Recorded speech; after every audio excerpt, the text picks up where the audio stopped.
Kisruh antara Gubernur DKI Jakarta Basuki Cahayapurnama alias Ahok dengan DPRD hingga kini tak juga mencapai titik temu, meski mediasi oleh Kementerian Dalam Negeri telah dilakukan. Bahkan penggunaan hak angket menjadi pilihan jitu DPRD dalam menjawab polemik dana siluman APBD 2015 sebesar 12,1 triliun rupiah yang disebut-sebut proyek titipan politisi Kebon Sirih. Kan kita udah buka nih. Tinggal tanya aja warga DKI, Anda mau nggak menerima 12,1 T beli UPS yang nggak masuk akal. Dan UPS pun Polda Metro dan menyatakan itu ada temuan korupsi. Ini kan sebuah strategi yang kita tempuh.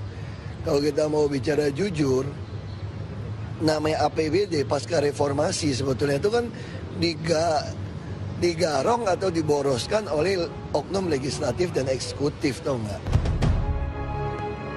Sementara Wakil Ketua DPRD DKI Jakarta Muhammad Taufik menampik segala tudingan yang dilontarkan Ahok. Lantaran DPRD tidak pernah memaksakan anggaran alat Uninterruptible Power Supply atau UPS dalam RAPBD 2015. Yang mendefinisikan siluman kan Ahok aja. Justru kita bilang yang siluman itu yang tidak dibahas di DPRD itu siluman. Karena perintah Undang-Undang 17 ya tentang keuangan itu jelas. Dari mulai pasal 16 sampai pasal 20 itu jelas runtun pembahasan dan pengesahan RAPBD. Saya kira ada aturannya. Nggak bisa semau-mau kepala daerah.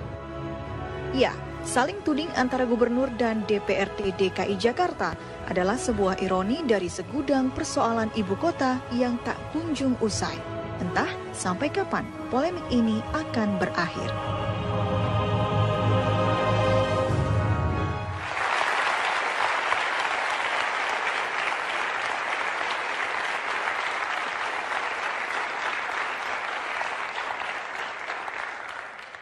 Selamat malam Mirsa, jadi yang namanya siluman ini dalam 1 bulan terakhir jadi perbincangan hangat langsung naik daun setelah adanya anggaran APBD yang diduga siluman dan juga adanya dana 12 triliun,1 rupiah yang diduga siluman juga.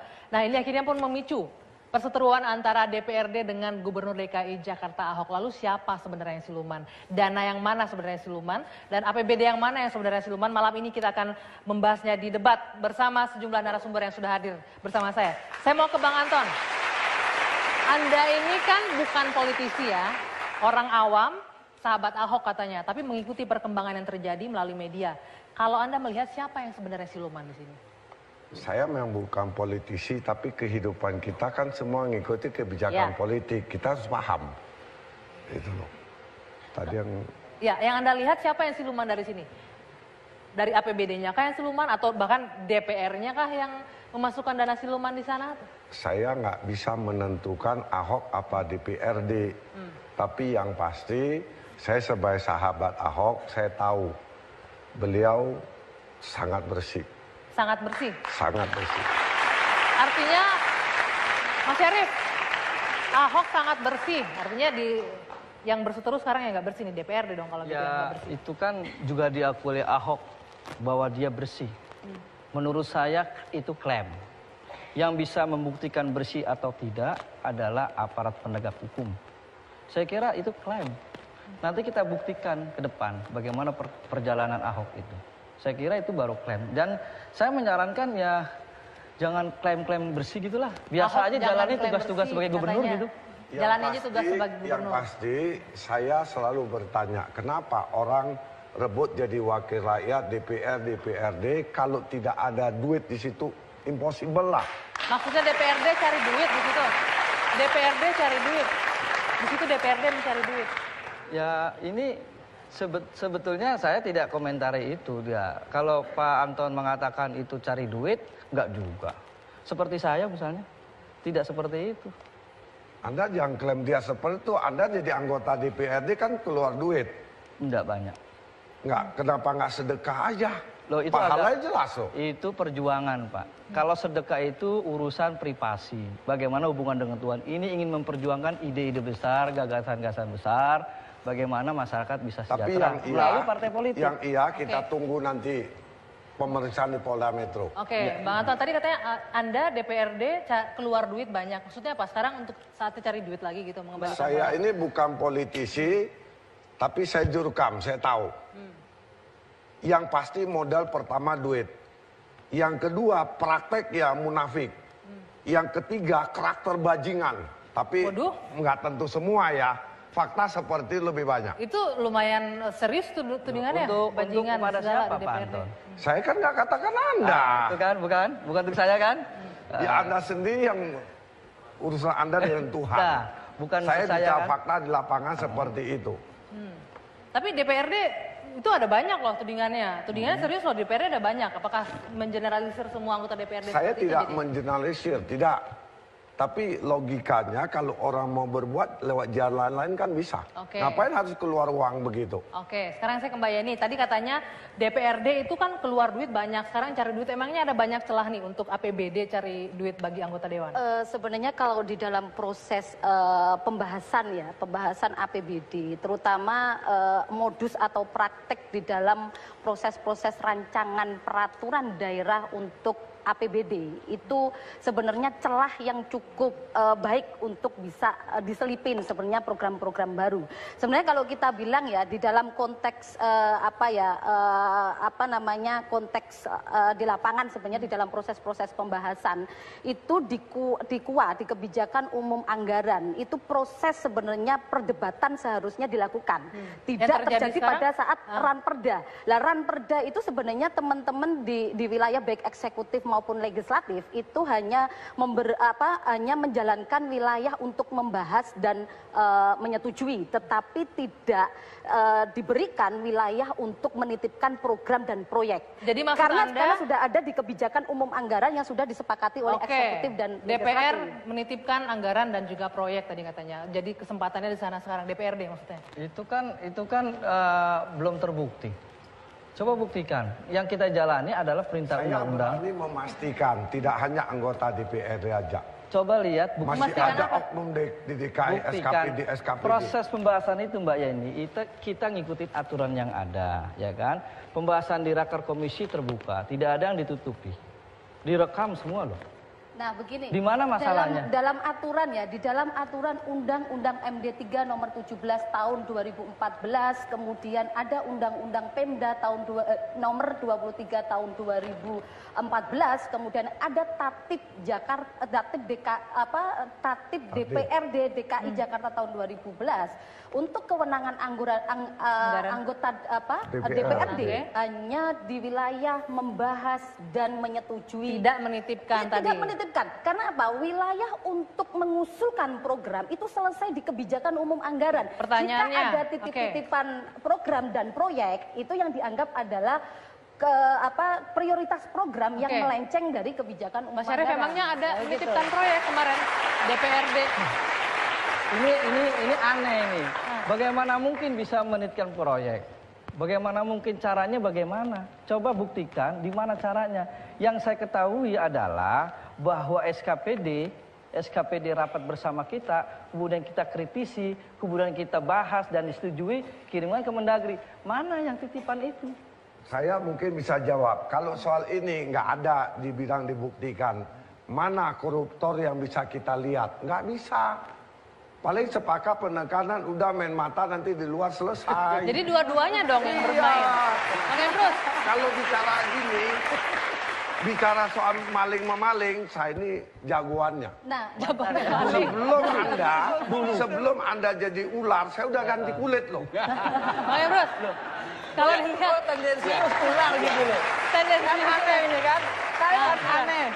Karena sebenarnya seperti ini, Fitra kan tidak hanya mengamati atau mengawal APBD DKI Jakarta, tetapi hampir seluruh kabupaten kota praktek ataupun modus seperti ini sudah terjadi di kabupaten maupun di tingkatan provinsi.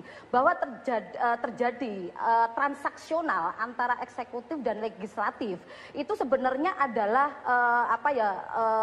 sudah adanya oligarki korup yang terjalin sejak lama sebenarnya di baik dua itu institusi ini, eksekutif dan legislatif. Iya. Oke. Apakah sebenarnya yang belum kita lakukan adalah penyelidikan investigasi ini adalah siapa di balik ini semua? Oke, makanya kan itu akan rencananya akan angket gitu ya Mas Arief ya? Ya, itu justru itulah tim angket ini sedang bergerak untuk membongkar dugaan-dugaan seperti itu. Baru berjalan 2 minggu sudah ketahuan, ya kan? Apa nih yang ketahuan? Siapa yang Hari ketahuan? ini Ahok mengatakan kesalahan tidak sepenuhnya DPRD, ternyata SKPD juga. SKPD bosnya siapa? Bosnya siapa? Ya kita gak usah sebut lah, Gubernur bos juga. Itu Saya katakan gini, SKPD sendiri Banten. itu kan yang membahas dengan DPRD, tidak mungkin Ahok langsung. Tapi saya ingin katakan, sejarah membuktikan kalau bukan Ahok tidak ada yang bongkar, hampir seluruh Indonesia. Iya. Oke, baik. Saya mengapresiasi statement Pak Anton. Anda bisa buktikan kabupaten mana, gubernur mana yang berani bongkar, kecuali Ahok. Iya, Ahok ada kepentingan. Kepentingan apa? Kepentingan membangun negara bangsa ini. Nonsen. Ingin sejahtera rakyat. Oke. Mas Arief, apa kepentingan Ahok? Nanti kita lanjutkan usai jeda di debat sesaat lagi.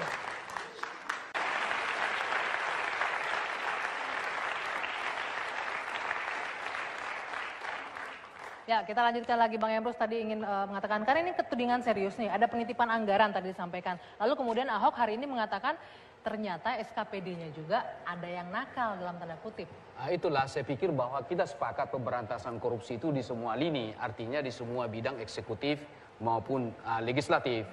Cilakanya Ahok hanya melihat perbaikan itu pada level legislatif. Dia tidak berani membongkar apa yang terjadi di SKPD. Contoh kita lihat Dinas Perhubungan yang kemarin, Pak Udar. Ada kasus pada saat itu Jokowi sebagai gubernur kita. Artinya apa yang mau saya katakan bahwa idealnya kalau kita ingin membersihkan korupsi itu atau sesuatu yang baik, yang jelek itu harus dari dalam dulu lah. Rumah kita sendiri dulu kita perbaiki. Karena apa? Suatu contoh, misalnya di dinas-dinas, ya SKPD dan lain-lain sebagainya. Bagaimana inspektorat datang ke suatu kegiatan atau pemerintahan di tingkat-tingkat kelurahan misalnya. Ada apa di sana? Nah, idealnya Ahok membongkar ini dulu sehingga bersih dulu rumahnya. Kemudian saudara saya dari Fitra tadi mengatakan bahwa ini kebiasaan dan lain-lain. Artinya itu adalah opini yang common sense. Karena persoalan kalau misalnya soal korupsi, persoalan anggaran sudah bicara soal kuantitatif. Jadi tidak boleh kita pada level konseptual lagi. Di sana ada penyimpangan. Ya kan? Karena persoalan ini penyimpangan angka. Oke, beranikah saudara dari Fitra menunjukkan ini angka penyimpangan yang dilakukan? Nah, kalau itu kita setuju. Tapi kalau kita daripada level konsep kita berdebat semacam ini, bisa menyesatkan opini publik. Baik, siap Mbak Yani. Gimana? Bisa membongkar nggak di mana? Saya menjawab begini ya, merespon dari Bapak tadi. Yang pertama, apa inisiatif sebenarnya? Inovasi dari Pemprov sebenarnya cukup diapresiasi di dalam memutus mata rantai begal anggaran, mafia anggaran, atau bolehlah dikatakan penghijauan begitu dengan adanya e-budgeting. E-budgeting ini sebenarnya bentuk dari akuntabilitas publik terhadap pengelolaan APBD untuk bisa dikawal sebenarnya sejauh mana usulan-usulan inisiatif dari Pemprov itu dibahas sampai sejauh mana. Nah, itu yang pertama. Yang kedua ya merespon yang kedua tadi bahwa ini masih menjadi wacana menjadi sebuah opini saja. Ini menurut penelitian kita bahwa kenapa titip-titipan proyek dan program itu selalu berada di ranah rancangan perda, tidak selalu berdebat pada kebijakan umum anggaran. Seharusnya itu dilakukan jauh-jauh hari pada saat DPRD melakukan riset kemudian memasukkan pada proses-proses kebijakan umum anggaran. Tidak dilakukan di dalam rancangan perda, karena rancangan perda wilayahnya tidak menitipkan program. E-budgeting, tunjukkan dasar hukum penggunaan e-budgeting. Undang-undang apa? Peraturan apa, pasal berapa, berapa. E-budgeting ini yang sedang kami persoalkan. Bukan persoalan titik dan tidak, tetapi yang menjadi titik kritis kita seperti ini. Yang menjadi Coba tunjukkan pasalnya. Ya, Silakan, Coba Mbak. saya respon. Yang menjadi titik kritis kita seperti ini. Ada yang dianggap oleh kawan-kawan DPRD bahwa e-budgeting itu tidak ada payung hukumnya. Itu kita anggap fatal, itu kesalahan. Karena di dalam Undang-Undang 23 tahun 2014 di pasal 391 ayat 1 dan ayat 2 mengatakan adalah sistem informasi pembangunan daerah dan sistem pengelolaan keuangan daerah. Sedangkan sistem pengelolaan informasi daerah itu adalah sistem informasi yang dikelola oleh daerah. Di pasal 394 sistem informasi itu harus diinformasikan. Ada di dalam undang-undang pemerintahan daerah. Menggunakan istilah e-budgeting kan? Kami apresiasi sekali dalam rangka transparansi anggaran menggunakan e-budgeting. Itu diapresiasi. Cuma masalahnya penerapan e-budgeting itu. Sekarang pertanyaannya DPRD mau bersih nggak? Saya tunjukkan. Kalau mau bersih e-budgeting dimasukkan, kenapa nggak mau diterima? Oke. Mbak Yeni, Bang Anton sebentar, kita dengarkan dulu penjelasannya. Silakan. Silakan. Sebentar, saya ingin sampaikan dulu. Saya ingin klarifikasi dulu. DPRD tidak menolak e-budgeting, tidak. Haji Lulung katakan kita nggak mau terima. Bukan, salah tangkap. Itu sudah diajukan. Salah tangkap. Salah informasi. Jadi gimana? Salah saya Dia klarifikasi. katakan ini belum punya payung hukum, kita nggak mau Salah terima. persepsi. Itu loh. Jadi yang benar Kalau salah persepsi berarti korannya salah, TV juga salah. Yang saya maksud. Sebentar, Bang Anton. Begini, sebentar Pak Anton Silakan, ya. Bang Syarif. Terus yang kedua itu, Sebentar. tadi dikatakan Saya ingin jawab Bapak e-budgeting rumah dulu. bersihkan Sebentar. dulu. Iya, betul. Iya kan? Sebentar Pak. Bang Anton, nanti kita akan masuk ke Anton, sana. Sebentar, kita dengar penjelasan dulu dari Mas Syarif. Silakan. E-budgeting saya jelaskan. Di dalam kajian kita tidak ada satupun ya kan mengatakan itu harus pakai e-budgeting. Oke. Itu dulu. Kalau itu kan tadi penafsiran pada pelaksanaan keterbukaan ya, undang-undang yang dibacakan Mbak ini tadi. Nah, masalahnya seperti ini, e-budgeting itu harusnya diterapkan setelah pembahasan. Bukan sebelum pembahasan. Ini persoalannya. Nah, Oke. itu yang Ini seharusnya persoalannya. dimunculkan. Begini. Lalu begini, sebentar. Bukan begini. Sebentar. Yang Belum kita selesai. kritisi Mbak Mbak Yeni, sebentar, kita selesai. dengarkan dulu. Lanjutkan. Oke, silakan. Kalau dia menggunakan e-budgeting sebelum pembahasan, pertanyaannya begini. Untuk apa draft APBD yang segini diserahkan DPR untuk dibahas kalau sudah dikunci? Persoalannya di situ. Artinya nggak bisa nitip-nitip anggaran lagi gitu? Bukan soal itunya, bagaimana untuk dibahas, dirubah, ditambah dan dikurangi. Oke. Anggaran-anggarannya Ya, juga. karena Itu dibolehkan saya undang-undang. jelasin Itu dibolehkan Masalah saya undang-undang. paham kok ini. Itu dibolehkan Jadi undang-undang. persoalannya karena DPRD tidak mau terima. Pak Anton salah. Iya kan, karena nggak terima lah sebendal begitu Salah tangkap. Yang dimaksud e-budgeting oleh kita adalah Pak Sekda sudah mengatakan kami mengirimkan draft APBD ke Mendagri adalah hasil print out e-budgeting, bukan hasil pembahasan. Itu persoalannya, Itu bukan yang titik menjadi proyek permasalahan. dan lain-lain. Kenapa yang hasil Kalau pembahasan itu dianggap tidak pelanggaran, diserahkan kita ke pun Mendagri? Karena apresiasi. e-budgeting ini sudah dibahas di gubernur sana, tinggal Jadi, dorong, tapi mereka nggak mau terima. Tapi kan pembahasan harus DPRD terlibat juga, Bang Iya, Anton. artinya udah didorong, kata Haji Lulung, nggak mau ini belum ada Bukan nggak mau, salah. Jadi, Pak Anton ini salah. Bukan nggak mau, kita ingin menerapkan Nggak mau undang-undang yang terima, ada. dibahas. Tidak. Kita ingin mau e-budgeting yang sesuai dengan undang-undang. Artinya apa? Setelah dibahas dikunci. Artinya Justru dibahas begitu itulah disetujui, bicara undang-undangnya. Bentar. Ketika Kita ada dengerin dulu tambahan, sebentar. itu Kita mau kekunci. minta pendapat dari Bang Rizal. Bagaimana kalau Anda melihatnya kondisi seperti ini? Yang jelas perdebatan Silakan berdiri, Bang Rizal. yang jelas perdebatan ini apapun antara Pak Anton Medan dengan Pak Sarip menurut saya yang menarik adalah perkelahian ini jelas menguras energi, satu. Tapi yang kedua, ada mudaratnya menurut saya, ada manfaatnya. Manfaatnya apa? Nggak pernah dalam sejarah rakyat, terutama masyarakat Jakarta, itu melototin RAPBD Jakarta secara serius. Saya ini belajar nggak pernah sejarah. tahu ya? Nggak pernah. Ini menurut saya berkahnya Ahok. Tapi menurut saya ada masalahnya juga buat Ahok. Apa itu? Karena energinya habis hanya untuk berkelahi persoalan ini doang. Padahal ada persoalan-persoalan besar. Ada persoalan-persoalan besar Jakarta yang mesti diadepin. Energinya habis untuk perang emosi di seputar RAPBD. Oke, RAPBD ini penting menurut saya. Tapi pertanyaannya adalah kalau RAPBD ini sudah sesuai dengan yang dianggap Ahok atau Pak Anton Medan, manusia paling bersih si Ahok itu. Bersih ya Pak, bersih ya, sesuai dengan harapan Ahok. apakah Ahok punya konsep untuk menjawab persoalan-persoalan Jakarta yang sudah akut? Misal banjir, ya. Apa jawaban Pak Ahok persoalan banjir? Ada dong yang lebih serius dari persoalan banjir, masa pompa yang nggak dialiri listrik? Ada gak? Berapa persen dana untuk penanggulangan banjir? Kalau dalam era APBN itu cuma 0,8%, ya di dalam era APBD Jakarta itu berapa persen? Mana lebih besar dengan anggaran beli sendok yang tinggal lusin 8 juta? Nah ini kan pertanyaan, mana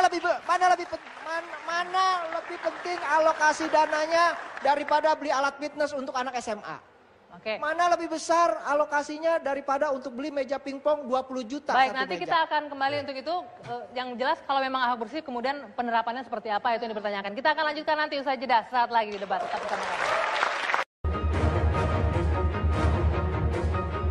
Saling lapor rancangan anggaran pendapatan dan belanja daerah DKI Jakarta antara Gubernur DKI Jakarta Basuki Cahayapurnama alias Ahok dengan DPRD masih menjadi polemik. Lihat saja yang dilakukan Ahok dengan melaporkan dugaan praktik korupsi dalam dana APBD 2015 untuk pengadaan alat Uninterruptible Power Supply atau UPS oleh anggota DPRD DKI Jakarta ke Komisi Pemberantasan Korupsi dan Kejaksaan Agung. Tak rela pihaknya disebut-sebut memaksakan anggaran 12,1 triliun rupiah, DPRD mengambil langkah hukum dengan melaporkan Ahok atas dugaan fitnah dan pencemaran nama baik ke Mabes Polri. Bahkan DPRD sempat mempertanyakan keaslian RAPBD 2015 yang diberikan pemerintah DKI Jakarta kepada Kementerian Dalam Negeri beberapa waktu lalu. Kini publik menanti titik temu yang dapat menjadi solusi dan bukan mencari siapa yang layak masuk bui.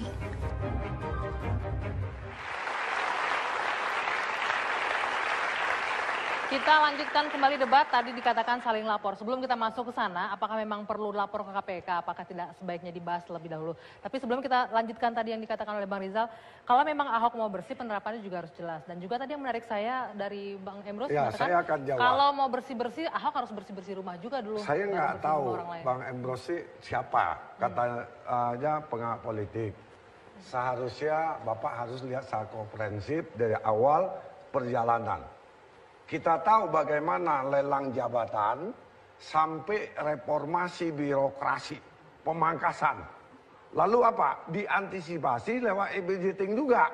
Semua udah dijalankan, Bang.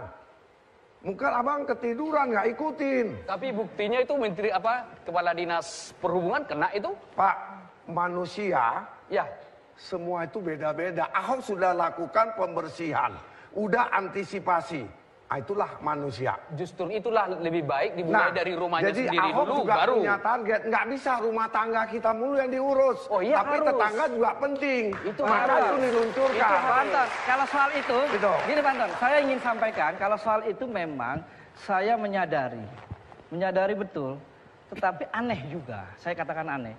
Memang Ahok pernah mengatakan begini. Awalnya, ketika DPR dituding bermasalah, kenceng. Begitu SKPD yang punya masalah, dia buang badan. Kira-kira menurut Pak Anton, pemimpin model apa? Kalau Anda katakan Ahok buang badan, saya punya clipping koran. Gimana? Saya akan semuanya serahkan, proses hukum berjalan. Apalagi? Jadi artinya Ahok siap membereskan buang badan. Dia semua beberkan, kemudian saudara saya Rizal, saya ingin katakan, Jakarta ini gelap gulita. Terang, Ruangan yang gelap. Terang. Datang Ahok ingin dengan sebuah sistem, dengan membuka kasus ini, harapan kita, rakyat bukan tua, tapi proses setelah dewasa. Dengan ada kasus ini, rakyat dewasa. Oke, Bang Rizal. Baik. Sebentar Bang, kita dengarkan Bang Rizal dulu. Pak Anton, saya setuju, saya berterima kasih kepada Pak Ahok. Membuang-buang energi, mengeluarkan energi yang sangat besar untuk bongkar kasus ini. Kita sekarang jadi punya bukti yang selama ini kita hanya TST, tahu sama tahu. Bahwa ada praktek kong kali kong. Kenapa saya sebut kong kali kong? Karena bukan hanya DPRD, tapi juga SKPD. Artinya bukan hanya DPRD, tapi juga pemerintah kota Jakarta. Tapi menurut saya begini loh Pak Anton. Saya ngomong, kalau misalnya Pak Ahok sudah punya dana yang dianggap dana yang bersih, Pak Ahok tuh punya konsep gak? Pak Ahok udah 3 tahun loh Pak. Misalnya awal dia naik jadi wakil gubernur dan gubernur Pak Jokowi, dia pro transportasi publik, menolak 6 ruas tol. Konsep Ahok dan Pak Jokowi adalah menambah ruas jalan tidak akan menyelesaikan masalah kemacetan, tapi transportasi publik yang harus diperbaiki. Tapi setelah Pak Jokowi naik, 6 ruas tol disetujui. Awalnya menolak. Setelah Pak Ahok jadi gubernur, itu lebih gila lagi. Hanya Tuhan yang mampu menghentikan 6 ruas tol karena mau ada Asian Games. Gimana? Nah terus Pak, ini soal serius. Ini soal banjir, ada 3 yang serius di Jakarta. Banjir banjir air, banjir orang, banjir kendaraan. Ini banjir kendaraan Pak ya. Tiba-tiba Pak Ahok ingat gak ngomong, kalau pro transportasi publik, kenapa Pak Ahok itu ngomong kalau punya duit 50.000 boleh masuk jalur Transjakarta? Oke, saya begini Pak, menurut saya apapun sebersih apapun dananya, kalau tidak punya konsep untuk menyelesaikan persoalan-persoalan Jakarta, ukuran gubernur itu Pak kerjanya Pak, bahwa dia bisa dia menyelamatkan 12 triliun, 12,1 triliun. Saya akan jawab. Oke, tapi dia punya. Ini DKI ada pemimpin pusat ya. Ini bukan hanya DKI, ini semua tanggung jawab gubernur. Ada tanggung jawab nasional. Jawabnya gampang Pak. Jawabnya gampang. Soal banjir. Waktu naik jadi gubernur dan wakil gubernur Pak Jokowi langsung dihajar banjir. Ingat kan? 1 tahun memimpin dihajar banjir lagi. Tahun ketiga Ahok jadi gubernur dihajar banjir lagi. Terus? Ada gak jawaban yang serius selain masuk gorong-gorong dan kemudian berkelahi dengan PLN? Oke. Tidak, Bapak harus ingat Pak, Pak Jokowi itu janji naik jadi presiden, salah satunya adalah apa? Karena beban Jakarta yang harus ditanggungkan yang tidak bisa diselesaikan seorang diri dia sebagai gubernur. Betul, saya sependapat. Tapi waktu Ahok ketemu Pak Jokowi, apa yang dilakukan? Cerita soal PLN Pak. Cerita soal PLN Pak. Cerita soal PLN Pak. Baik, Bang Rijal. Saya bisa menangkap. Artinya saya bisa eksplisitkan apa yang disampaikan oleh teman beliau. Sebentar dulu Pak Ahok. Sebentar dulu. Bang Rizal, sebentar dulu. Ahok pernah saya ngomong bisa Pak. menangkap. Ahok pernah ngomong Pak. Ahok pernah ngomong. Semua persoalan besar Jakarta itu sudah ada jawabannya. Termasuk soal banjir. Ada riset JICA yang sangat jelas. Riset yang mengoreksi dari master plan penyelesaian banjir Jakarta kita tidak melebar ke sana dulu ya. Kita balik lagi ke topik pembahasan kita. Dari pernyataan ini saya bisa menangkap apa makna di balik itu. Saya eksplisitkan. Artinya kita harus hati-hati kepada konflik politik yang terjadi antar elit. Jangan-jangan ini merupakan suatu tirai penutup, menutup kegagalan para politisi yang duduk di eksekutif, sehingga kita terlena publik berada pada wacana soal anggaran APBD. Padahal persoalan banjir dan lain-lain banyak hal. Kita kembali lagi soal anggaran Pak ini. Kalau kita bilang di dalam konteks perencanaan penganggaran sebenarnya tidak semerta-merta bahwa ini kesalahan dari Pemprov juga. Bagaimana fungsi dari budgeting dan fungsi dari kontrol dari legislatif itu sendiri, kan begitu. Kita sudah tahu bahwa desain program untuk pembangunan 5 tahun di dalam RPJMD seperti apa, prioritas programnya seperti apa di dalam urusan wajib maupun urusan pilihan. Kemudian diterjemahkan di dalam setiap tahunnya di dalam rencana kerja pemerintahan daerah. Kemudian intinya bahwa mengawasi juga kan DPR. Intinya bahwa ini sebenarnya bukan hanya pekerjaan dari Pemprov itu sendiri, tetapi fungsi dari apa namanya budgeting dan fungsi kontrolnya itu tidak berjalan begitu. Bagaimana sehingga tetap muncul dana-dana yang tidak jelas, fungsi kontrol dan juga budgetingnya. Begini. Yang fungsi eksekutor siapa? Saya ingin sampaikan, 2014 saja, Mbak Yeni tahu silpanya berapa? Angka yang kita hitung sebetulnya mendekati angka 20 triliun. Artinya apa? Tadi Rijal tadi mengatakan bahwa ada beberapa program dijalankan tidak bisa diserap. Nah, uangnya ada. Sebenarnya sudah kita ingatkan berkali-kali. Sudah kita ingatkan berkali-kali. Laksanakan. Tetapi gini, sudah kita ingatkan berapa kali, tetapi Ahok selalu mengatakan begini. Ini aneh. Lebih baik silpanya banyak ketimbang dikorupsi. Hal yang berbeda. Nah, itu lebih baik silpanya banyak ketimbang dikorupsi. Itu titik kritis kami sebenarnya. Saya setuju tentang pemberantasan korupsi, saya setuju. Nah. Tetapi gerakin dong SKPD itu untuk melaksanakan program yang sudah dibuat. Nah, begini, yang tadi saya camkan adalah fungsi kontrolnya di mana hingga tahun 2014 hanya terserap 47%.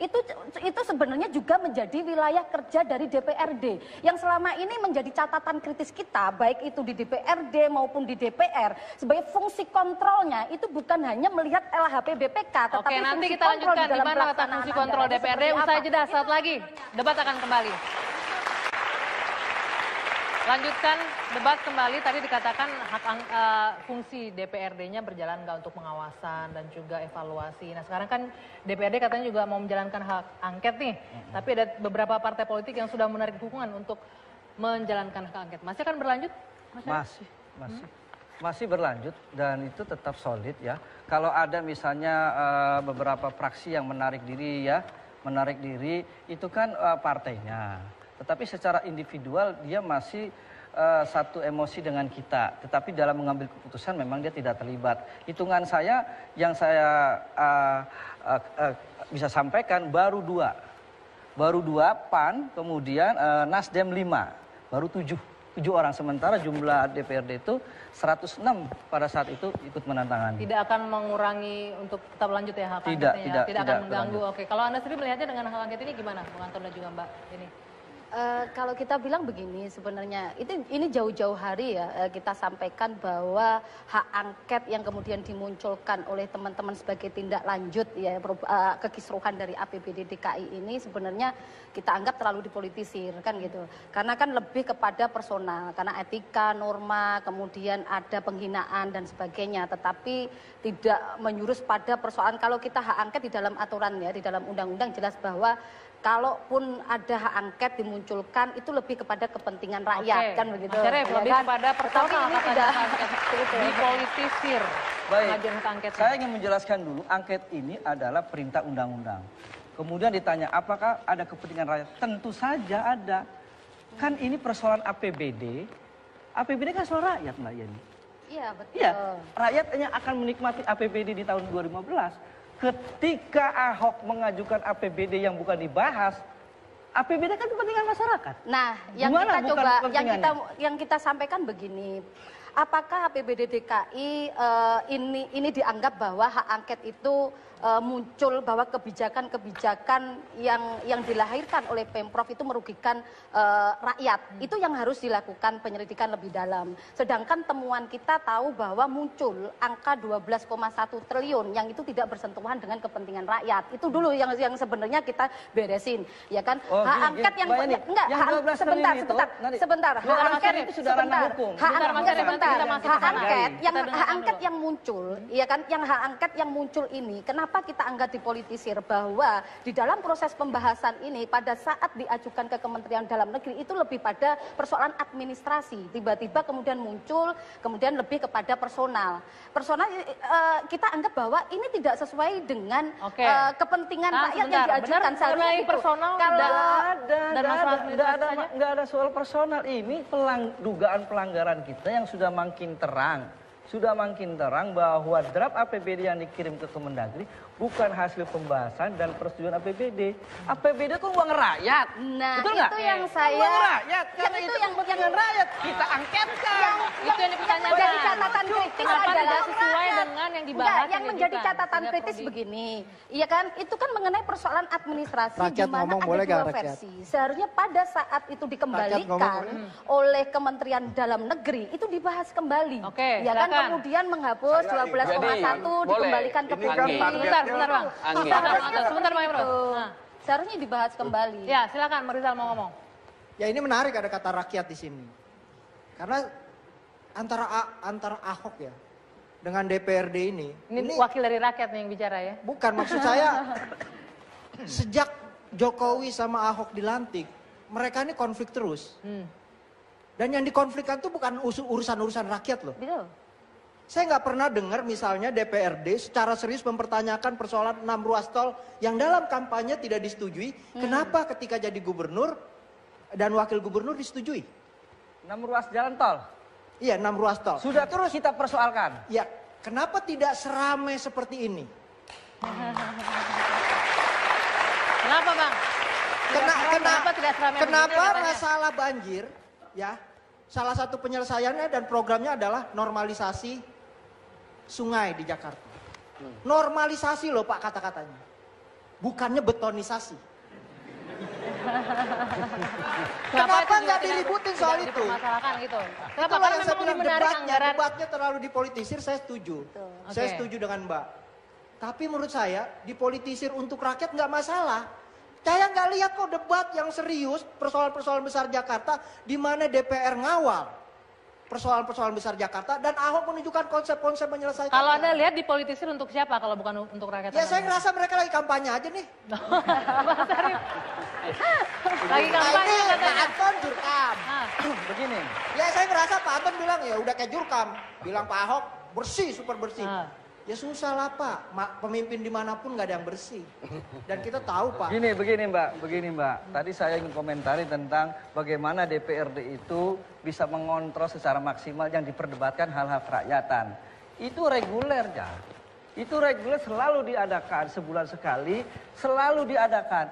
Cuma persoalan yang besar ini APBD.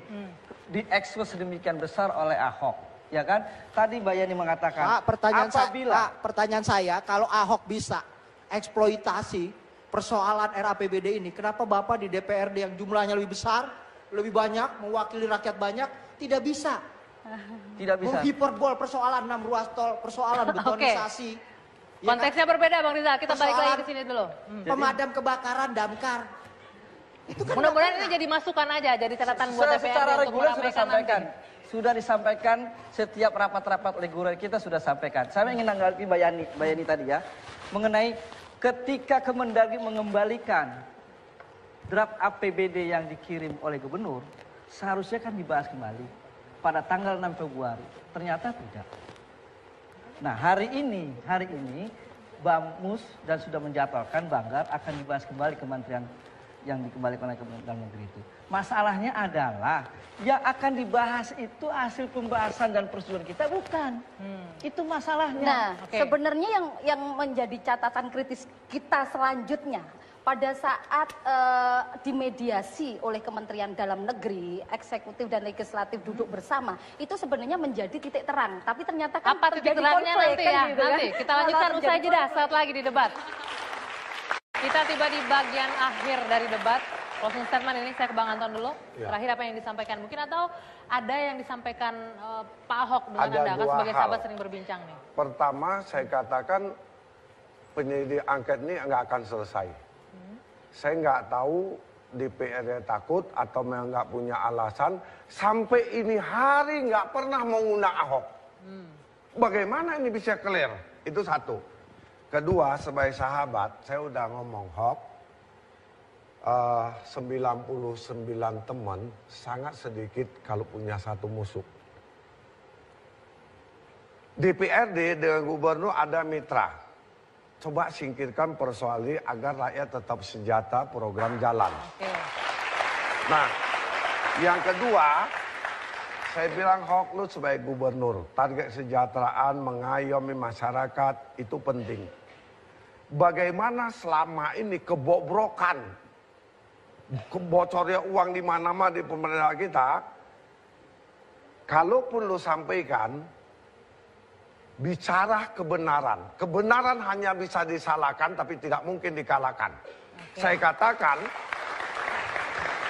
106 anggota DPRD, kalau lu benar, lu lawan untuk kebenaran rakyat dan bangsa. Oke, Mas Syarif. Tadi tanyain kenapa nggak berani undang Ahok? Pak sahabat Ahok, saya juga sahabat Ahok. Saya cukup dekat, boleh dikatakan dekat. Tahu gua. Jadi jangan ngaku-ngaku terus gitu loh. Banyak orang mengatakan, saya termasuk yang bisa disebut dekat. Tetapi dalam persoalan ini sudah jelas kami temukan ada pelanggaran. Karena itu mohon sekali lagi masyarakat juga harus mengikutinya dengan cermat. Dengan cermat, apa yang kita jalankan ini adalah perintah undang-undang, bukan subjektif. Karena saya juga dekat dengan Ahok, Pak Anton.